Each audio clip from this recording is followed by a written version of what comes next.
and is mainly on containers in cloud. And in this sessions, we are going to mainly focus on below topics, which are containers, Kubernetes, Google Kubernetes Service, GKE, Cloud Run, and Cloud Function. So I will explain you about each and every services that I have mentioned here. And then end of the video, we are going to do a demo with container and Cloud Run. So we'll create one container and Nginx container basically, and we will create an image from it and then deploy it in the cloud registry, and from there we will create a cloud run function through which we will run that application. So this is about this complete series that we have. Now let's start with containers. So first, what is container? So everyone might have heard about it. Now the microservices containers are in the market. They are the only one which are being used by mostly all the developers, and the companies are also pushing to move your application from monolithic to a containerized based application. So it's more easy to deploy, and it's more easy to manage also. So let's try to understand from the basic level how this requirement of container came in, what is a container actually, and how we can create these containers and all those things. So basically I will start with the physical machine. So around approximately I think 10 to 12 years back, or I would say 15 to 20 years back, there was only physical machines was only there. So what is a physical machine? So physical machine, you can think of it as your laptop, right? You have one laptop. On your laptop you have a RAM, you have a CP, and you have a storage. So on that is a physical machine, physical hardware infrastructure that you have. Similarly, in the data center also, you have those physical servers, the rack servers, on which there are CPUs and RAMs and storages are there, and on top of that hardware you have to install the operating system. That operating system can be of any flavor. You can install Windows operating system, you can install Linux operating system, you can install Ubuntu, Red Hat, CentOS, whichever operating system you want. You can install that operating system on top of that hardware that we have. So hardware is basically CPU, RAM, and storage that is configured inside a machine. On that physical machine, that is a hardware infrastructure. On that top of that hardware infrastructure, you install the operating system. So you have the operating system installed on that physical machine. Now on that operating system, you have to create your install your application or create your application, right? So think of your own laptop, right? You have your laptop, you have installed a operating system, so suppose a Linux or a Windows operating system, and on that top of that Windows and Linux or Windows operating system, you have creating some application. That application can be any or application or database, that can be any database or any application, right? You are creating a .NET based application, you are creating a Java based application, you are creating a C++ based application, or you are installing any database service like SQL Server, MySQL, Oracle, any database service you are installing on your laptop, right? And then you are trying to build that application connecting with the database and deploy the application, create the application. So you are a developer inside a company, and you have this setup on your computer. You have an operating system, and on that operating system you have installed, suppose, SQL Server 2019 version. You are using Java based, you are creating a Java based application, and you are trying to deploy that application. Now some more developers come to your company, and they also want to contribute to in writing that application. So what they have to do, they should also have a similar setup, right? They should also have a hardware infrastructure. On that hardware infrastructure, they should install the same operating system which you have, so that the the configuration what you have on your system is similar to what they are going to create. So that's how they can contribute, right? If you have a similar infra, then only the code and the basic features will start working. So a new developer comes in and he wants to contribute to your code, and then what happens is he has to set up his system. So he asked for all the operating systems that you want, that he has to install. So you provide him the details of the operating system that you have. He installs the operating system. Then you provide him the details of the database that you have, the web server that you are creating, and the app server that you are creating. So in order to install these databases, app servers, and web servers, right, you have to install some other libraries or the dependent software. Like for SQL Server, you have to install .NET Framework. Then only SQL Server will get installed. For Java, you have to install a JRE version.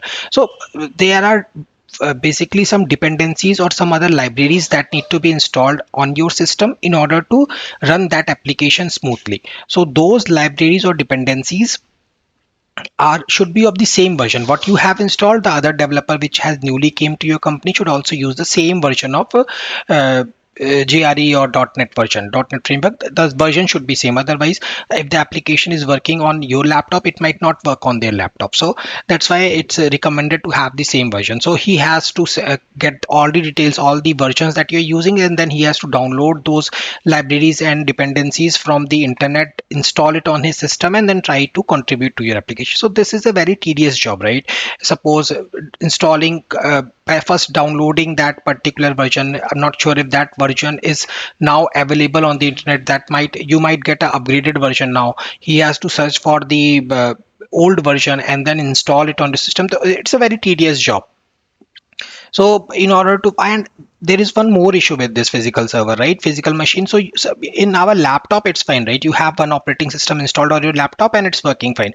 But suppose you have a physical server. So in physical server, the CPU, RAM, and storage are very high, right? It's you have 120 CPU, suppose, and 64 CPU. You have 300 GB of RAM. You have 1 TB of storage, and on that top of that, you are only installed one operating system. So you are wasting the resource, and your application is a small database application. So how much database will use 4 CPU and web server will use 5 CPU, 10 CPUs, right? So you are actually wasting the resources which you have on your hardware infrastructure. So that is also one problem with the physical server. Only one operating system can be installed on top of a one hardware infrastructure, and on the top of that operating system you have to install your binaries, your database applications, web servers, and then in order to run these database application servers and web servers, you have to install libraries and dependencies need to be installed.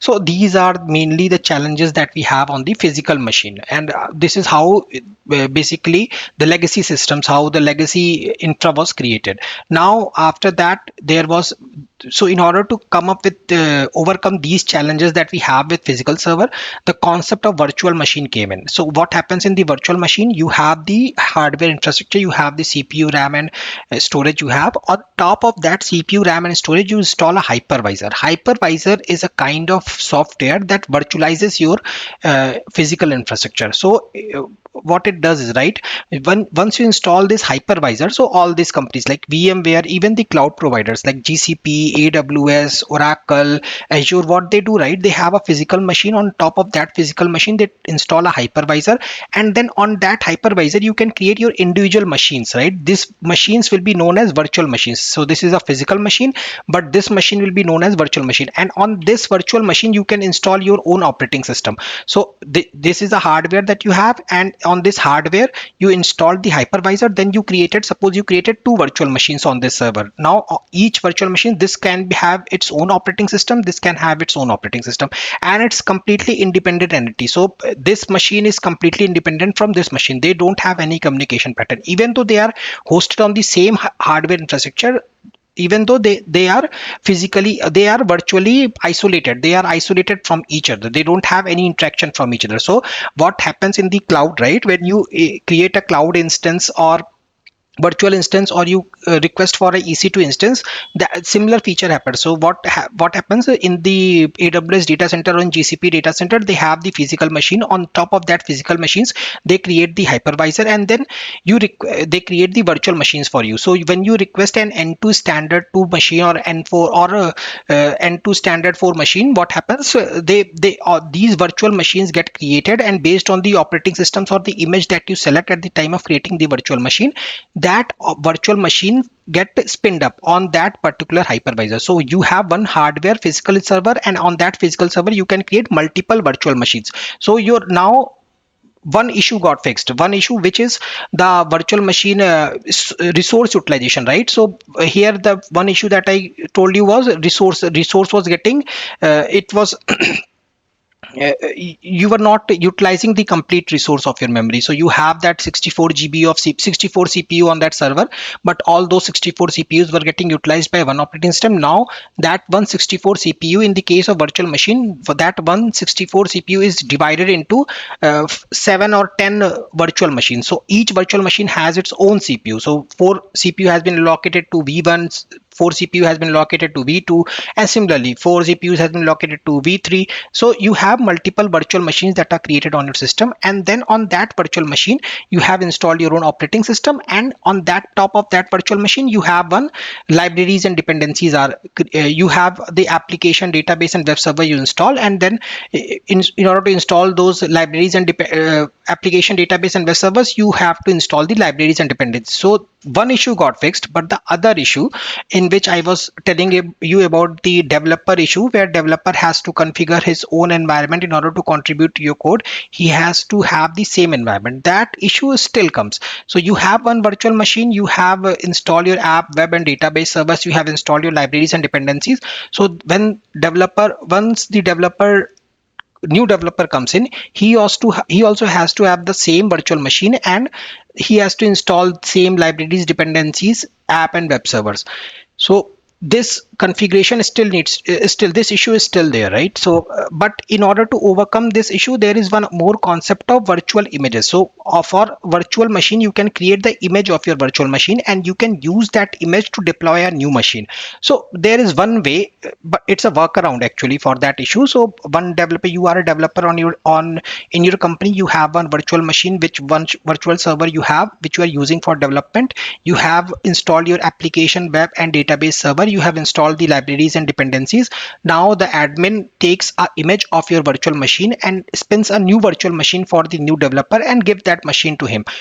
So all the in the image, all the features that you have, all the libraries, dependencies or databases, web app, all the folders, files that you have on this server will be a snapshot will be taken, and that using that snapshot an image will be generated, and using that image a new virtual machine will be created. So this developer D2 will have, or this V2 machine will have the same configuration, same setup what you have on the V1 machine. So that is one way of fixing that. But in this also, right, there is one issue. We are only dealing with app, database and web servers. We only want the new developer wants to contribute on the application, right? He does not want to have the same file and folder structure that you have on your system, right? He doesn't care what files and folders that you have on your system. He doesn't care about it. Suppose you have some files and folders, your personal file and folders on your system, and when you create the snapshot, those also files will be moved to the developer. He doesn't need that. He only needs the setup for this application, database and webs, right? And so this is one challenge that we currently have. So this challenge, in order to overcome this challenge, the concept of container came in. What happens in the container, right? So you have, if you see these two pictures, you have the hardware infrastructure, you have the hypervisor installed, then you have the virtual machine created. This is one virtual machine. On that virtual machine, you have an operating system installed. Then on this operating system, you can install a containerized software. This containerized software will do what it will do, right? It will on this containerized software, all the dependencies and libraries are grouped together, are bundled together, and then you have one container. So on this container, web container, all the libraries and dependencies are bundled in. So you have this one container, and using this container, web server, libraries and dependencies, you create a container image or a Docker image. You create that image, and then for any developer, if any new developers come in, he can use this image, he can deploy it in his system and then start contributing to your code. So this has uh, solved your problem too much. Now you don't have that problem of problem. So what I'm trying to say, right, this complete this container so web container is there. So with this container, web container is web server with this web container has all the libraries and dependencies, and using this web container libraries and dependencies, you create one image, you bundle it into one, you create one image, you push it to the Docker Hub registry, and from their Docker Hub registry, if anyone wants to use this image, he can deploy that image directly into his system, into his container, and then start contributing to the code. So container is basically a bundling of all the libraries and dependencies along with the software. So if you want to, I can give you one more example. Suppose you have developed one application for yourself. In order to run that application on your system, you have to install a couple of libraries and a couple of binaries need to be installed. Like for example, suppose you have one SQL server, or you have developed one Java application on your system. Now you want to send that Java application to your friend, and your friend wants to use it. So you have jibbed that particular code and send it to your friend. Now your friend, when he unzip that code and start running it, he gets some error message that he has to install a Java JRE framework. So he goes to the internet and install a JRE framework. But the version of the JRE which he has installed and the version of JRE which you are using on your system are different. So the application does not work on his system. So he comes back to you, he complains you that your application is not working fine, but your application is working fine on your system, but it's not working fine on the other system. The issue is the dependencies that he has installed. By dependencies or library, I mean the JRE version which he has installed is newer version, and the GRE version which you are using is an older version. So this is an issue, right? So your friend is not able to run your application. So in order to fix this problem, what happens is, what you have done, you have created one Java application, and with that Java application you have installed couple of GRE, you have installed couple of libraries like GRE software you have installed, and with that application and that JRE libraries, you have bundled it, you have bundled the complete application and the libraries and dependency JRE application into one, and then send that image to your friend. Now once your friend, you have zipped it and you have sent it to your friend. Now when your friend unzipped that, he gets the application, he gets the Java application as well as the JRE. So he installs the JRE, the same version of JRE that you have. He installed that JRE because he got it in the bundle. So he installed that JRE, he installed the application. Now he is able to run that application. It's clear, right? So let me explain you one more time, just so that we all are on the same page. So with container, the issue of moving your application from one system to another system get resolved by bundling your libraries and dependencies into one with the application and sending it to your corresponding developers. So with similarly with the application server, suppose you have these libraries and dependencies are needed in order to run this application. So you will bundle these libraries and dependencies with your application server and with your application container, and then you will send this complete package 1, 2 and 3. You will package it into one, you will zip it, and then you will send the zip file to your friend. Now once your friend unzip it, he gets the container app server, he gets the library, and he gets the dependencies. He installed these libraries and dependencies and the app server, and this app server will run in his environment as well. So this is about container. So container is basically a image.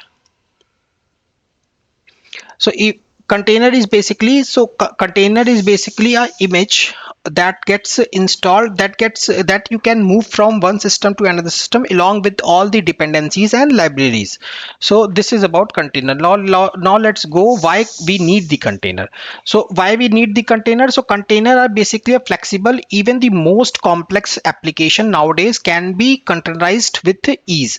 Lightweighted container shares the host OS kernel, making them far more efficient in resource utilization compared to the virtual machine. So this point, if you see, right, each container does not have any operating system. It is an individual candidate. It's a isolated entity, but it does not have any operating system. It uses the virtual machine operating system. So this operating system is getting used by web container, app container, and by database container. So they don't need any other operating system. So once you zipped this part and send it to your send it to your friend, right? So you don't need the operating system part inside it. In case of virtual machine, when we are creating the image, it was creating the image for complete, this complete virtual machine image was getting created. So this complete resources were getting, snapshot of this complete virtual machine was getting created, and from this snapshot a image was getting created. So he was able to get operating system libraries. So it's pretty much in size, right? So it's not lightweighted. But in case of containers use the operating system of a virtual machine, so it does not have any its own operating system. It only has the dependencies and libraries which are required to run that application. So container are lightweighted, portable, build application locally and deploy them seamlessly across any cloud or environment, run anywhere. So this is the best feature of container, that it can be build application locally. You can build the application locally and deploy them seamlessly across any cloud environment. So since you have bundled your application with all the libraries and dependencies which are required to run that application, so that container can be moved or can be shipped from one system to another system without any issues. It is portable in nature, loosely coupled. So containers are self-contained and isolated, allowing independent update and replacement without impacting any other component. So if you go here, right, since these application, database and web servers are installed on the same system, if you make any changes in the database, suppose your application is also a .NET application and your database also a SQL server, so you have installed one .NET framework on your system. If you make any changes to the .NET framework for the database, that might also impact your application. But in case of container, since these web container is an isolated entity, and then app container is another isolated entity, and database container is another isolated entity. So if you make any changes to the libraries and dependencies of the database container, it will not impact the application container. So these two are isolated. What if I try to so if you see, right, this is one container, and then we can change the, this is one container, this is another container, and then we have another container, this is the third container that we have, right? So these three are the containers that we have. This container will have its own libraries and dependencies, this container will have its own libraries and dependencies, this container will have its own libraries and dependencies. So you can send this all containers, send this complete container to another developer or to your colleague, and it's highly portable, it's portable in nature. So these are loosely coupled. So by what I mean by loosely coupled, you don't have there is no interaction with database container, with app container and web server container. These three are isolated in nature. They are not dependent on each other. They have their own libraries and dependencies. So if you make any changes in the libraries and dependencies of the database container, it will not impact anything on the app or web server container. So they are loosely scalable. So easily scale application by increasing the automatic distribution of container replicas across the infrastructure. So this also increases. So if you want to have another database, what you will do, right? You have this container of database container, right? If you want to create another database container, just use this image of container, database container, and deploy another container of database. So it's easily scalable. It's very easily scalable. You just have to provide how many replicas of this particular container you want, and that many replicas will get created. And secure container enforces strong isolation and constraint, ensuring secure execution without requiring extensive user side configuration. So they are also secure, since isolation plays a very good role here. Since these three are isolated from each other, so they are also secure from each other. Suppose this web server is opening to the internet and someone try to hack this web server, but he will not able to connect with the app server because these two entities are completely isolated. There is one problem with this server. If someone if this web server suppose if this web application get hacked by some hacker, he can also connect, since he get access to your virtual machine, right? So he can access your database as well as application. But in case of container, if he gets access to this web container, he might not have access to your database container and app container, because threes are isolated entities. So it is highly secure also. So this is about container. Now let's move to the images and container. What is an image? So a container image is a read-only template that contains instructions on carrying carrying the container. So images are often built on top of other base images with additional customization. For example, you can create an image based on an Ubuntu, based on Ubuntu, install the Apache web server and add your application and included required configuration to run it. So what is an image actually? Image is a container. Image is a read-only template that contains the instructions of creating a container. So image is basically, right, so here if you want to ship this container, right, how what you will do is, if you want to ship this web server web container, so web container with the libraries and dependency, you will create one image of this, or you will create one image of this container. So if you want to ship this, you will create one image of this particular container with the web server and with the database, and with the web server with libraries and dependencies, you will create one image of this. This image is known as container image. This image is known as container image. That is what container image is. So container image is a read-only template which has the instructions how to deploy that particular image inside a container. So that is image.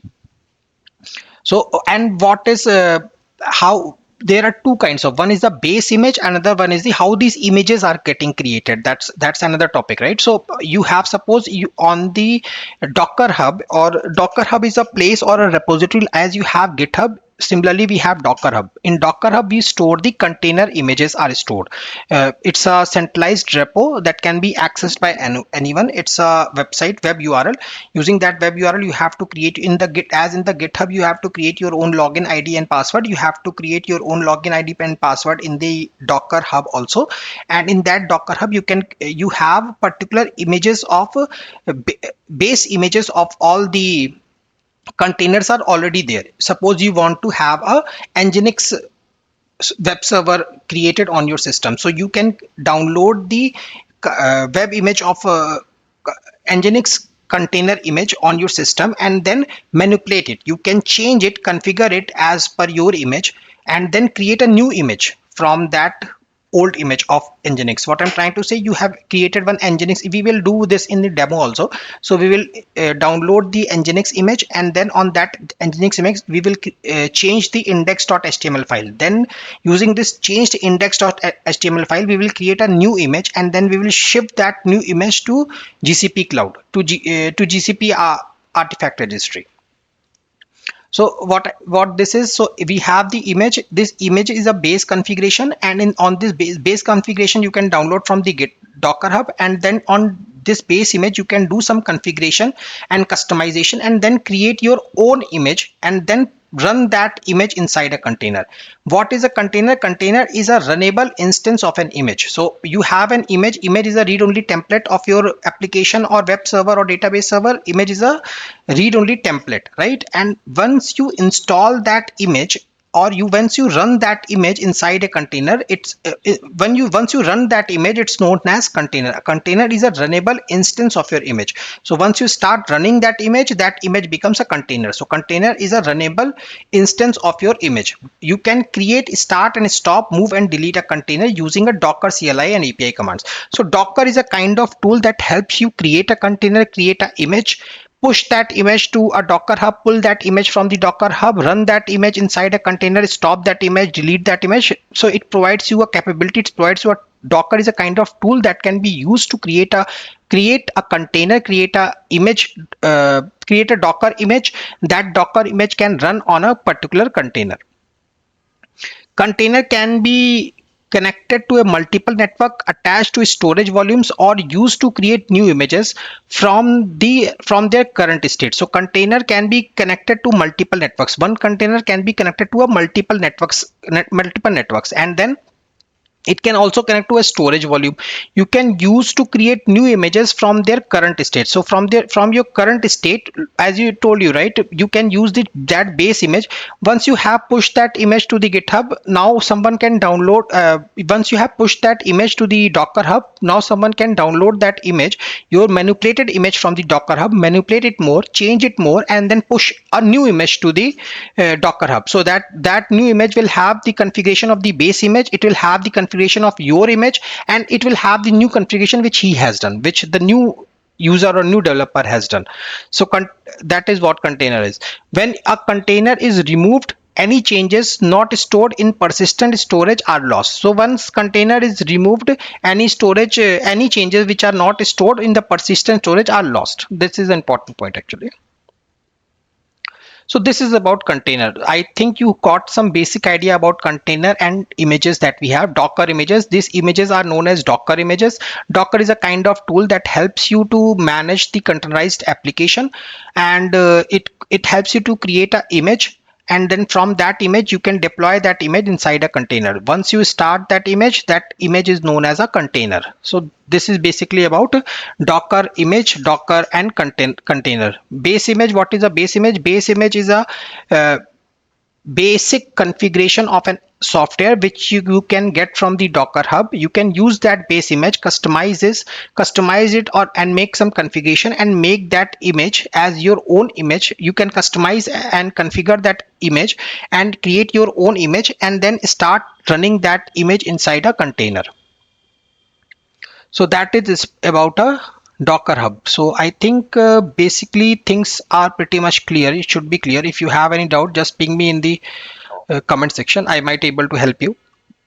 So this is about Docker and Kubernetes. Now let's move to Kubernetes. What is Kubernetes?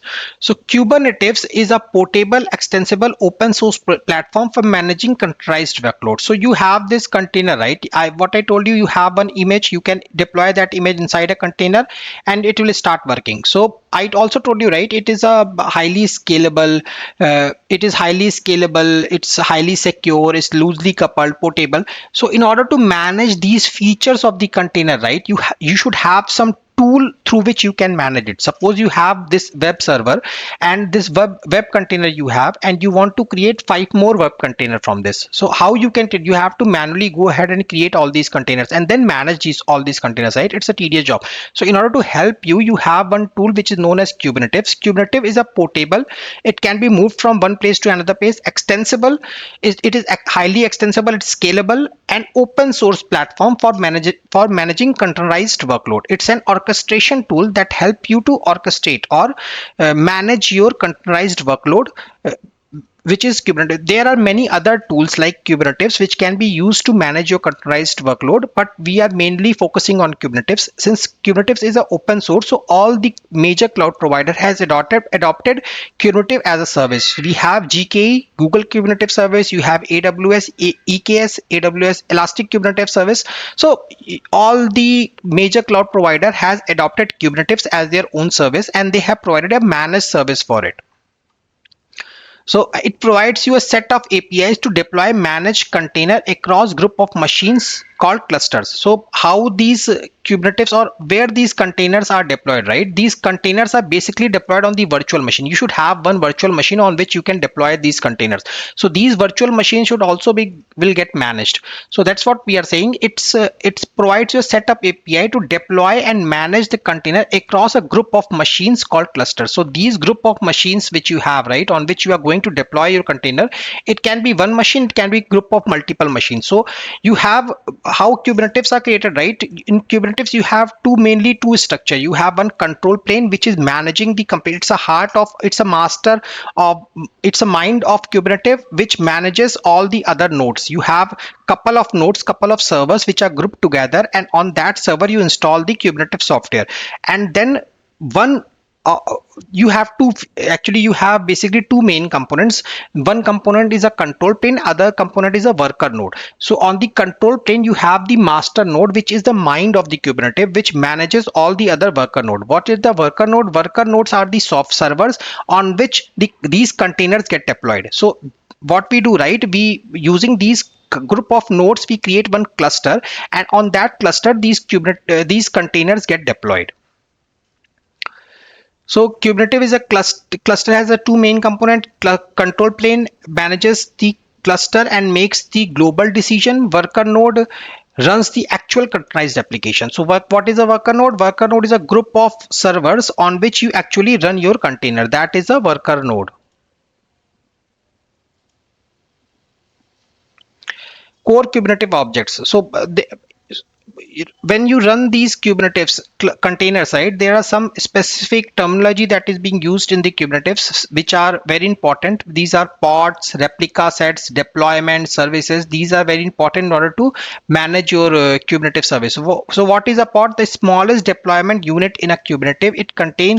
It can contain one or more containers. So once you run this container inside on you start running this image inside a container, that image, that runnable instance or runnable container is known as pod. So pod is the smallest deployable unit in a Kubernetes.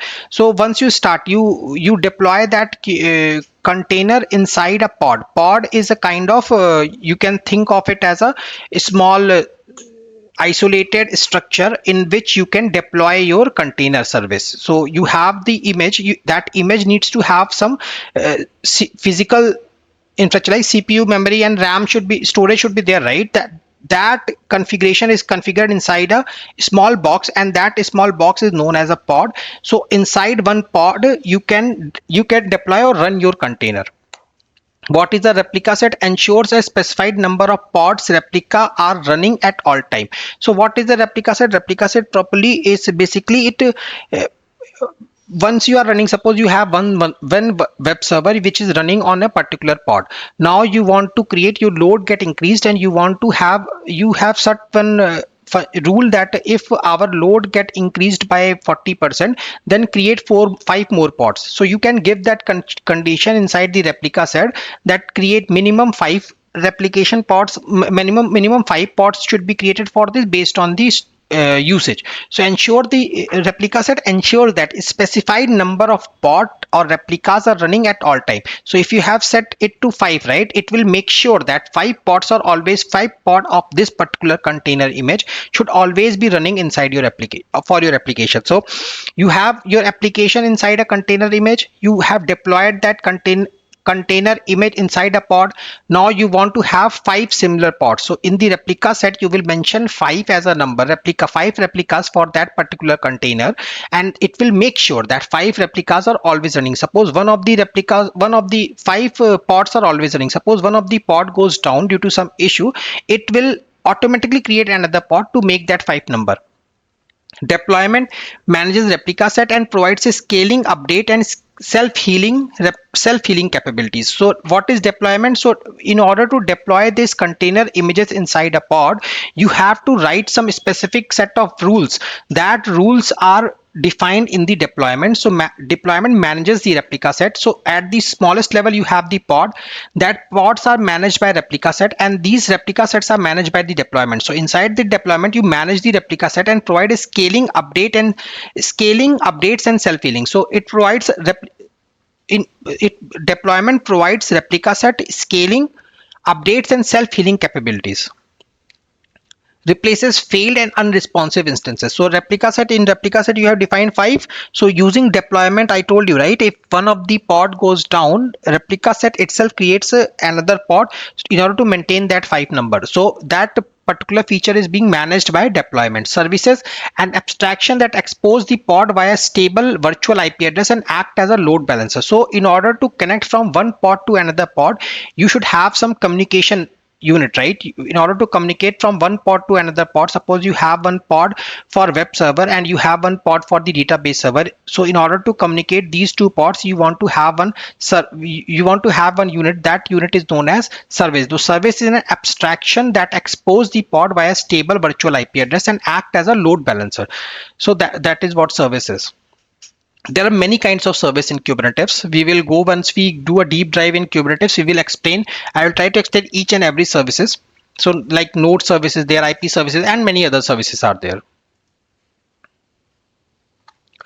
Then configuration approaches. Kubernetes supports two approaches. One is imperative approach and other one is declarative approach. So in order to create these deployment sets or replica sets or pod, how you can create this? You can create this using two ways are there. One is the imperative way, in which you have this kubectl command. So using this kubectl command, you can directly create a pod. You can directly set the replica set number. uh, kubectl create pod, kubectl describe pod. So kubectl command is there, that is the imperative way. And then you have a declarative way. In declarative way, you will create a YAML file. You provide all the configuration, you provide the pod, you provide the details of the pod, and then you will provide the image detail, you provide the source detail, and all those details you start providing in a declarative way in a YAML file. That YAML file is used for deploying that particular container, or for managing that. When the master node sees that declarative format of the YAML file, it makes sure that declarative file is implemented inside the Kubernetes worker nodes. So declarative uses YAML manifest to define a desired state, pod, replica, and etc. And Kubernetes ensures it is maintained. So Kubernetes master set ensures that it is maintained using the declarative YAML formats that you have, YAML file that you have provided, and this YAML file is known as manifest. Now I have explained you about containers, images, and then Kubernetes. Now let's move to GKE. Google Kubernetes engine. So in this, right, we have two things are there. Two main components are there, right? Control plane and worker node. So in this, you have to install this Kubernetes software need to be installed. One of the server needs to need to act as a master node, and then one group of servers or a cluster of nodes will node will become a cluster, and that cluster needs to be managed by the master node. So you have to install particular software, then you have to manage those softwares.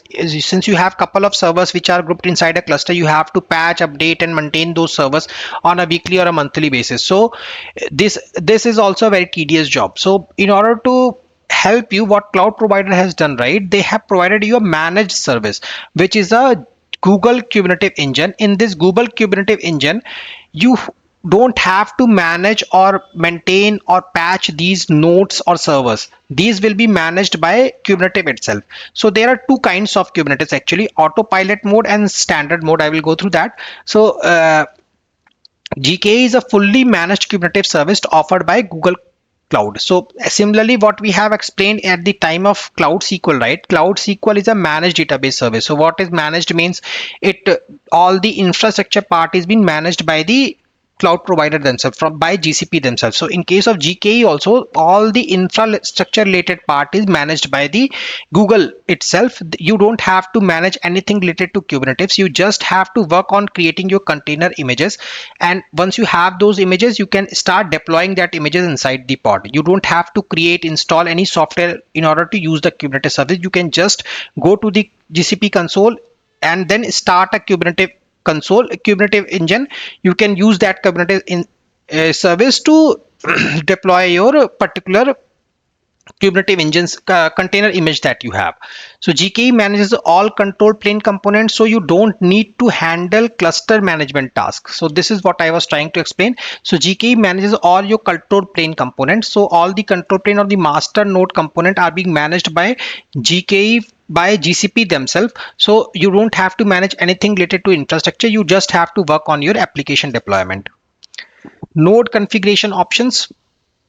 So node configuration options, there are basically two node configuration options that we have in GCP. One is the autopilot mode, and another one is the standard mode. So what is autopilot mode? In this autopilot mode, so you have two components, right? One is the control plane, and another one is the worker node. I told you control plane is the master node which manages everything about the Kubernetes, and worker node is a cluster of servers or group of servers on which you deploy your pod. So since you have this worker node, right, worker node can be created in two format. One is the autopilot mode, and another one is the standard mode. In the autopilot mode, even the worker node is also managed by the cloud provider themselves. So for scaling number of cluster servers that should be maintained inside that cluster of nodes, that will be maintained by GCP itself. Patching those servers, configuring those servers, those all parts will be managed by GCP themselves. Standard mode, in the standard mode, control plane will be managed by GCP, but the worker nodes will be managed by you. So you have to create your own set of servers, and have those physicals, you have those virtual servers in your GCP console. You have to go ahead and update those on a monthly basis. If there are any configuration that are needed on those nodes, you have to manage or configure those configuration by yourself. GCP will not manage your worker nodes in case of standard mode deployment. So if we go through the steps that we have, autopilot mode, autopilot GKE fully manage the node configuration, includes auto scaling, auto upgrade, security, networking by default, best for minimum operational overhead. So since everything, control plane as well as the worker nodes are managed by GCP, so you don't have any restriction, or you don't have to do anything on these nodes, on these in case of autopilot mode. You just have to work on your application deployment. Standard mode, you manages the underlying infrastructure or the node configuration, provisioning more control or customization, provisioning more controls and customization. So standard mode is basically a manual mode in which the worker nodes are managed by you. So you have to basically manage those servers, by manage or maintain those servers or administer those servers. So key features of GKE: load balancing integrated with Google Cloud. So what are the key features that we have in GKE? So actually the best feature that we have in GKE, since we have many other services, right? If you are using Google Kubernetes service, you can use all the other services of Google, like the load balancers, node pool, cluster auto scaling. These all things will be managed by GCP themselves. You don't have to manage. If you install a Kubernetes on your own physical server, or if you are not using GCP and you have installed Kubernetes on your couple of on-prem data centers, so you have to manage those servers. Auto scaling need to be managed by you. Configuration need to be managed by you. Security needs to be managed by you. So in case of GKE, you don't take those overheads. You just deploy your work on your application part, and all the other overheads will be taken care by GCP. And also the other GCP services are can be integrated with GKE very easily. So if you have your Kubernetes engine installed on GKE, then it can connect with the load balancing service, it can connect with the auto scaling service, it can connect with the other services that we have in GCP. So load balancing integrated with Google Cloud, node pool to group and manage the subsets of the node, cluster auto scaling for dynamically resource management, automatic node upgrade, and auto repair for high availability, built-in logging and monitoring via Google Cloud Control. So in GCP, if you have your Kubernetes installed on the on-prem, you have to set the monitoring. You have to and for monitoring and logging, you might have to buy another tool and then configure that tool to get the logs from the Kubernetes, then create a dashboard. These all things will be managed by GCP themselves. They have their own monitoring tool, right? So those monitoring tools will be integrated with your GKE cluster, and you can start getting the dashboard. So this is about GKE. GKE is the managed Kubernetes service that we have in GCP. Now let's move to Cloud Run. What is a Cloud Run? So Google Cloud Run is a fully managed compute platform that runs stateless container triggered by HTTP request or pub sub events. So we have this GKE, right? In GKE, we are deploying a Kubernetes service inside a Google, and that Kubernetes engine is being managed by GCP. But suppose you don't need this Kubernetes engines. What you need, you have one application, you have containerized that application, you have pushed that application to the Docker Hub.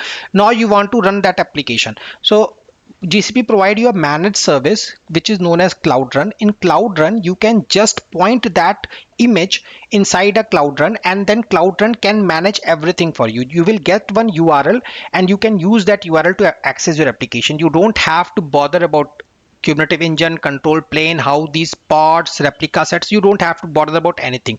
You just have to containerize your application. You have an application, you containerize that application, store it inside GCP. You cannot store it in Docker Hub. You have to, like Docker Hub is a free tool, like GitHub is a free, it's not managed by any cloud, right? So Docker Hub is also a free website that you have, a registry that you have where you can store your container images. Similarly, all the cloud providers have their own container registry. So in GCP, it's known as artifact registry. In artifact registry, you can create a image of your, you can containerized your application, you can push that containerized image inside an artifact registry in GCP, and from that artifact registry you can use Cloud Run to deploy that particular containerized image inside a containerized environment. So Cloud Run is a fully managed compute platform that runs stateless container triggered by HTTP request or pub sub events. One thing is that these application or containerized application that you're trying to access, it should be a web-based application, or it should be an HTTP request. So this is, Cloud Run is a fully managed compute platform that runs stateless containers triggered by HTTP request or pub sub event. It is a serverless, meaning no infrastructure management, and offer fast scaling and execution. So since it's a serverless feature, right, you don't have to create any server.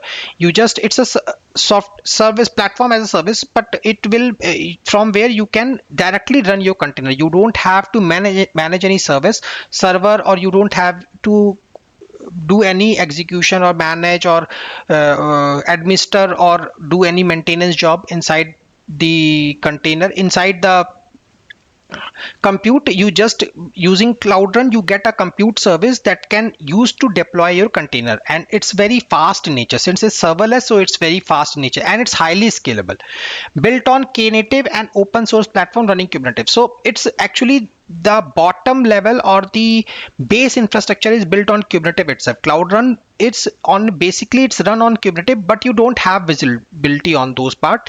It's all everything is hidden from you. Just see a Cloud Run service running, and it's pointing, and you are pointing to your container image to your Cloud Run, and it's just running your container image. You will get one URL, and using that URL you are accessing your application. Nothing will be managed by you, but at the back end it's a Knative service. It's a Kubernetes native service. It's built on the Knative platform itself. And pricing is also very strange for it. Pricing is very refined for it. So pricing is based on per request usage, billed in 100 millisecond increment. So at 100 millisecond it counts how many requests that are getting to your Cloud Run function, and on based on that many requests you have to pay to the GCP.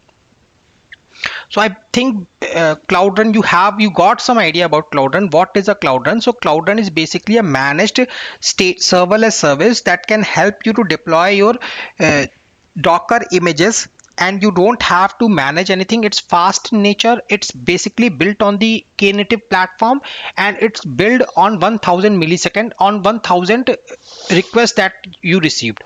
Cloud Run follows a simple workflow. So what workflow we have, I was just explaining you about your workflow. So workflow is, write your application using your programming language, then this application should listen on HTTP request. That's one important point. So you have to write one application on your programming language, and then build and package the application into a container image, deploy that container image into Cloud Run, and push that image to the artifact registry. Cloud Run deploys and expose it to via secure HTTPS URL. So what are the steps to use Cloud Run? You write your application in your own programming language, you containerize that application, you build and package that application inside a container, you push that container image to a artifact registry, and from your artifact registry you can use Cloud Run to deploy that container image, and you will be provided with one HTTPS secure URL. How it works: Cloud Run automatically starts container on demand to handle incoming requests. So Cloud Run automatically starts a container on demand. On demand, it starts the container and handles the incoming request. It scales up and down dynamically, even to zero when idle. Ensure all the requests are handled by automatically adding and removing container instances. So you are not managing anything, but at the backend it's doing all the things actually. So what Cloud Run starts, when you send any request to the URL, then Cloud Run starts it. If there is no request that are being sent to your container image, the Cloud Run will go idle, in the idle state, and you will not get billed anything. Ensure all the requests are handled automatically, and suppose your traffic increases on your application, so Cloud Run will automatically increase the number of pods, or at the backend it's on the Knative, so it will increase the number of pods, replica sets, deployment. These all things will be managed by Cloud Run themselves. You don't have to create any manifest file. In case of GKE, even though you are not managing the hardware infrastructure, but still you have to create those pod deployment and replica sets. Those manifest files need to be created in YAML, and those manifest file will be deployed inside the GKE. Just you don't have to manage anything about the Kubernetes engine part. But in case of Cloud Run, right, you don't have to create any manifest file. You just have to create your Docker image, and that Docker image can be pointed to Cloud Run, and you can start using your application. Source based deployment, you can also deploy directly from the source code. Even if you don't know how to build a container image, you have Cloud Run provides a build pack that can be used to containerize your application, and directly from the source code you can deploy it to a Cloud Run. So this is about Cloud Run. Now we have another service which is Cloud Run function. So don't get confused in Cloud Run and Cloud Run function. These two are basically different service. Cloud Run is a serverless Knative based platform or a service on which you can automatically run your container and you don't have to manage anything. What is Cloud Run function? Cloud Run function is a lightweighted event-driven compute solution for building a small single-purpose function that responds to cloud events without managing servers or runtime environments. So Cloud Run function is completely different. There is no Knative or container image part is there. What happens in Cloud Run function? Suppose you have an image and you are pushing that image into a inside your storage bucket, and once that image is pushed to your storage bucket, you have to crop that image, you have to increase the visibility, you have to increase the size of that image, and then upload that image to or send that image via mail. So these are three functions that you are doing on three functions that you are doing. So what you are doing, you have someone pushes an image to a cloud to your cloud storage. Once you see that image, you go and crop that image, you increase the visibility of that image, you increase the brightness of that image, and then send a mail to another person that this image has been updated. These are three functions that you are doing. So for doing this function, you should have one server, right? You should have one physical server, or you should have one virtual machine in which you are going to write this function. So what this function will do, it will keep on seeing the cloud storage. Once you get anything, once he sees a new image has been uploaded inside a cloud storage, it will run that function to crop it, and then it will send it will increase the brightness, and then there is another program that sends a mail to the customer. So what GCP provides you a Cloud Run function is a managed service in which can be triggered on event base. So if you push any image inside a cloud storage, a Cloud Run function will automatically get triggered. It will perform all the three tasks that you are seeing, that you are telling, right? Like cropping the image, increasing the brightness, and sending the mail. All these programs that you have written, that programs can be configured inside the Cloud Run function, and it will get triggered based on the event. So Cloud Run function is a lightweight event-based compute solution for building a small single-purpose function that responds to cloud events without managing servers or runtime environment. So you don't have to manage any servers or runtime environment. You have your program written on your computer, on your Visual Studio. You have your program written. That programs, what is the functionality of that program? It get an image from the cloud storage, it crops that image, increase the brightness, and send a mail. So you want to deploy this program on a production, on a server, right? So you have to create one server, then you have to install Python or any other language, then inside that you have to configure it. So so in order to, it's a tedious job, right? You have to create, and then once you have that server created, then you have to manage that server also. So in order to fix those issues, what GCP provide you one feature or one service, that is Cloud Run function. In that Cloud Run function, you have one program, you can implement or configure that program inside a Cloud Run function. It will get triggered based on the event. So here the event is once then any new image get uploaded inside a cloud storage, a Cloud Run function will get triggered, and from there a three-step process, three program will run. First program will go and crop that image, second program will go and increase that brightness, third program will send a mail to the customer. So it's an event-based Cloud Run function is a lightweighted event-driven compute solution and build a small single-purpose function that responds to a cloud event without managing servers or runtime environment. I hope this is clear now. It enables you to build application by composing workflows or individual business logical tasks. So this is a workflow, right? What I told you, it's a workflow. What is a workflow? Workflow is you have couple of steps that need to be performed. So first step is you upload an image inside a cloud storage. Second step is you crop that image. Third step is you increase the brightness. Fourth step is you send a mail. So all these workflows can be automated using a cloud run function. It enables you to build an application by composing workflows for individual business logic. For individual business logic, it helps you to build an application. Function can connect and extend other Google Cloud services, making integration seamless. So Cloud Function, since it's a GCP service, so Cloud Run function can be integrated with other GCP services as well, like with the cloud storage I was telling you, right? So once any new image get uploaded inside a cloud storage, it can easily be integrated with cloud storage. It can easily be integrated with PubServe service. So pricing is usage based, built on 100 millisecond increment only while your code is running. So while your code is running, for every 100 milliseconds, it will get you have to pay for it. Trigger and execution. So function can be triggered asynchronously by event from cloud storage. This was the example that I was giving you. So function can be triggered asynchronously. So it's not a synchronous process. So once an image get uploaded inside it, asynchronous job will get triggered, and it will run all the other three functions. Similarly with the PubSub, they can also be invoked by HTTP request for synchronous execution. If you want to have a synchronous application, then you can use HTTP request to invoke a synchronous application.